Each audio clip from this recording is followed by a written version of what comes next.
Leadership is often defined by grand visions, but it's sustained by the grit of daily life. How do we move from a big idea to a lasting community? In this episode of Sharing Our Marianist Stories, we're diving back into the lives of Adèle de Batz de Trenquelléon and Marie Thérèse de Lamourous.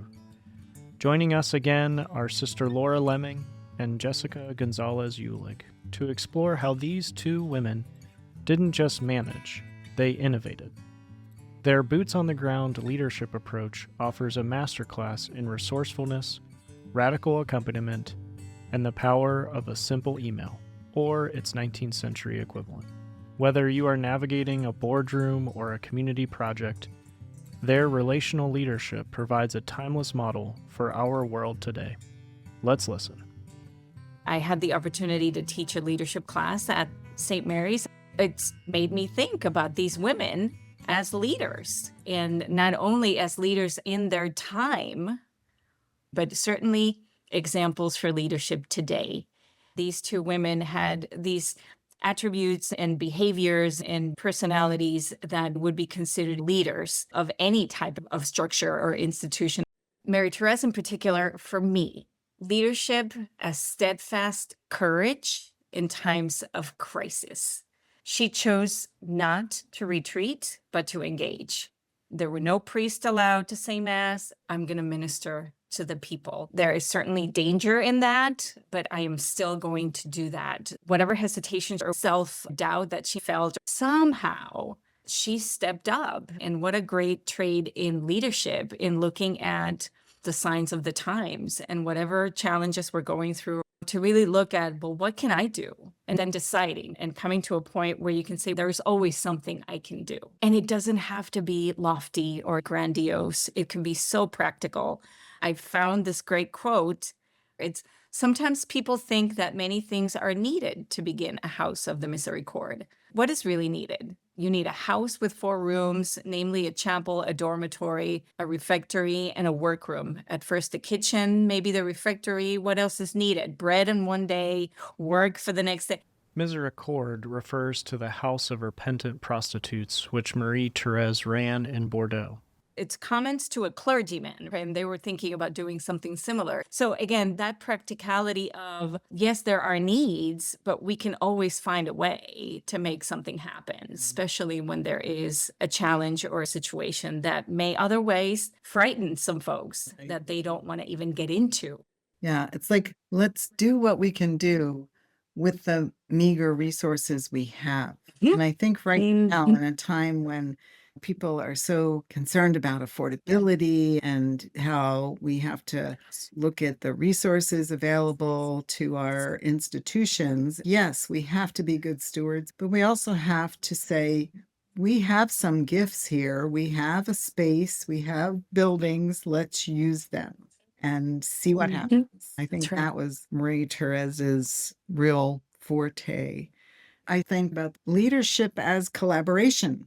If you can pool your gifts, talents, and resources so that you have the vision of a young person and the wisdom of an older person and cross generations and disciplines to be able to see things from a business perspective or see things from a humanities perspective, global awareness, all of that. Our collaboration and the collaboration that we see among these women is something that is leadership in itself.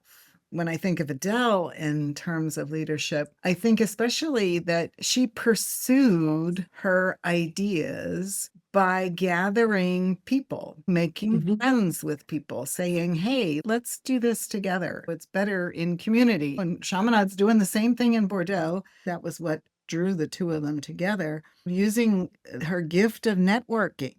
She's 13 and she makes a confirmation retreat and she sees these other people. When they had the opportunity to be together, there was something magical about that, something that they could do together that she couldn't do by herself.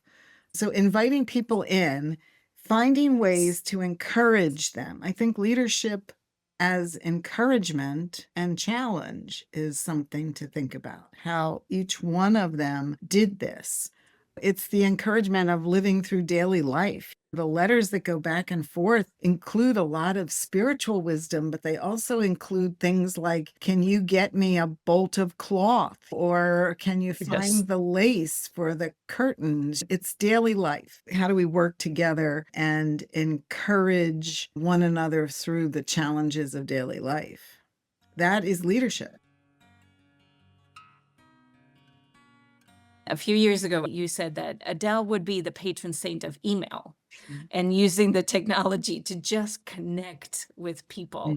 It's taking that step, taking that initiative to want to invite others and not keep this, this secret to yourself, is to be one in community and share it with others. And that's the reason why we have these 700 plus letters that she's writing to all of these people, to particular people, and acknowledging their particular gifts. And we know that she wrote a lot more letters than we have, because the ones that she wrote to Father Chaminade have largely been lost. We have a few of those. Many that we had initially got lost during the secularization in France, and as we getting to the turn of the century. The way of writing letters to encourage people to use their gifts for good. And we need to ask ourselves, what is the equivalent today? Is it the emails that we send? Is it the texts that we send? Really think of how we use technology to encourage or to challenge people to be their best selves. Well, just to connect, because nowadays, the sense of isolation that I know a lot of folks feel, the drive to connect, is so necessary. And having someone like Adele be that leader, be that person to step forward and take the initiative to build this network. And that means community. Again, support and challenge both, because not everything is always ideal and perfect.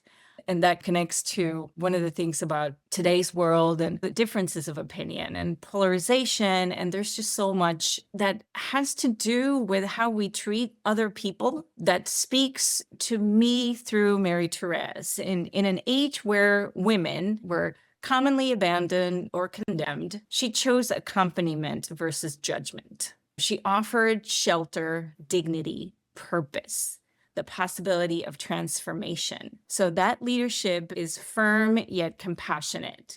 She set the high expectations for moral and spiritual renewal, but maintained that belief in each of these women. So what a lesson for all of us to take that step back and look at the differences, the need for dialogue. What a better example. I keep going back to how we can support young adults, young people, young college students who may just not feel that they are being supported. Or maybe they don't recognize how they can respond to whatever urgent needs exist in their circle of influence. One of the things that they did was innovatively responded to a need that they saw. So Adele, before the sisters ever begin, she and members of the association are trying to recognize that the church is in shambles and the priests are not around. The association is the name Adele used when inviting the first group of girls united in prayer and good works supported through letters Adele wrote. The group grew throughout the countryside around Agen to a large number of girls, women, and some priests and seminarians, which eventually would become attached to Father Chaminade's Bordeaux sodality. We have young men who would like to be seminarians, who would like to study, but they don't have the financial backing. So her idea was, what if we raise pigs and sell them so that we can raise money for seminary education, help people follow their vocation? It's a really silly example, and the pigs didn't do that well. Her father actually had pity on her and bought the pigs from her, and so they did raise the money, but they didn't continue to do that. Marie Thérèse looks at the needs for these women to have an occupation as well as to earn money, and She says we have access to really fine tobacco products. Let's make cigars. Who would have thought to find an innovative way of something that we have to respond to urgent critical need, I think is something that we That's see right. them doing that. And they're willing to try things. They fail at some of them, but they look at the world around them and say, there is something I can do here, even if it's a small thing. What a great leadership trait to be resourceful. Those are two perfect examples of what is around us that we can creatively work to our advantage. Something that I have always been inspired by with Marie Thérèse, and thinking again about these women who were pretty much condemned by the society, had fallen into difficult circumstances and needed a place to be, sometimes with their children. She always had a vision that they could be so much more. In the church in those times, you have France and Bordeaux, where missionaries would come back from all around the world. And Marie Thérèse would invite the missionaries to come and give talks at the Miséricorde. So that these women whose lives probably felt very compressed, but Marie Thérèse saw that these women could have a much broader vision, and she found ways to help That's right. them see a bigger world so that A their bigger world. problems, their circumstances didn't make them so closed in that they couldn't interact with other people. And that was a wonderful training even for them. How do you be if you've been living on the street and if you come from poverty? Maybe you don't have much access to people with higher educations. So it was making the linkages for people. And I think, and the Marianist family, that's something that we do.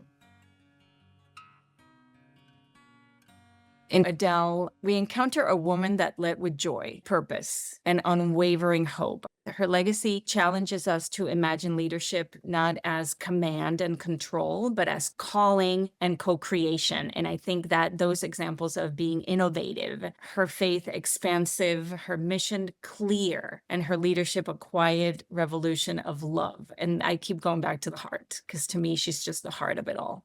Adele and the early sisters faced some really difficult challenges with how much illness was around them. Now, this is a time when tuberculosis is rampant. We think that Adele's early death comes because of probably tuberculosis ultimately. She had this amazing capacity to keep her focus not on herself, but on the people around her and what they needed. And so she was able to be selfless. Now, I don't want to say that she didn't take proper care of herself, because she would talk about how I have to drink milk and I have to rest more than I would like. And she certainly wrote to her good friend Therese Janisch a whole letter about self-care. And if you read between the lines from a perspective of today, she's actually telling her to take at least one day a month to be reflective, to practice mindfulness, to use your prayers, but also to sort of journal. She wouldn't have called it journaling, but she talks about doing an account of how you are spending your time.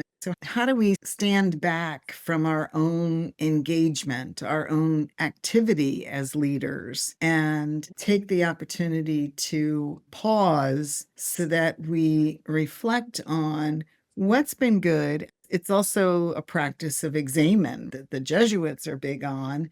The examen being a technique of prayer reflection in the events of the day, often associated with Jesuit spirituality.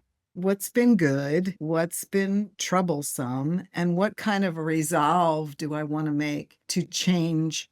What do I need to do tomorrow that might be a little different? She writes this long letter to Therese Janisch, who is the director of the first community that goes out beyond the sisters. And I find that very striking and telling about how she wants her to be careful of her own leadership and her energy.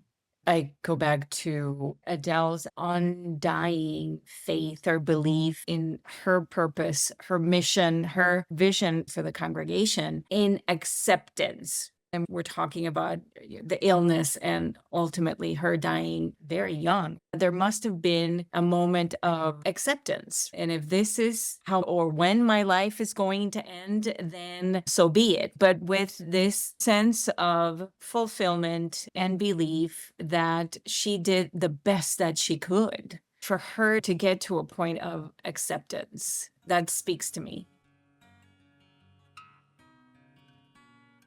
And when Adèle gets to that point, one of the last things that she says in her life, and she's only 38 years old at this point, she says, "What is most important to me is that the sisters be of one heart and one mind, that preserve the community from discord." And I think that's a question of what are you putting into the world? Are you putting discord into the world, or are you putting things that build the community up? St. Paul says that. Say only the good things that people need to hear. Relational leadership is what they represent. It centers on trust, humility, mutual relation, and responsibility. I think both these women listened more than they told others what to do. They formed people more than they managed outcomes. It's that relational aspect of being familial and being together. And it speaks volumes to the need of connectivity and networking and being together and building community that we often speak of so much in the Marianist family. Thanks for listening to this episode of Sharing Our Marianist Stories, a production of the North American Center for Marianist Studies in Dayton, Ohio. Make sure to subscribe wherever you listen to podcasts and follow us on social media at This Is NACMS. I'm Mike Bennett, Media Administrator for NACMS.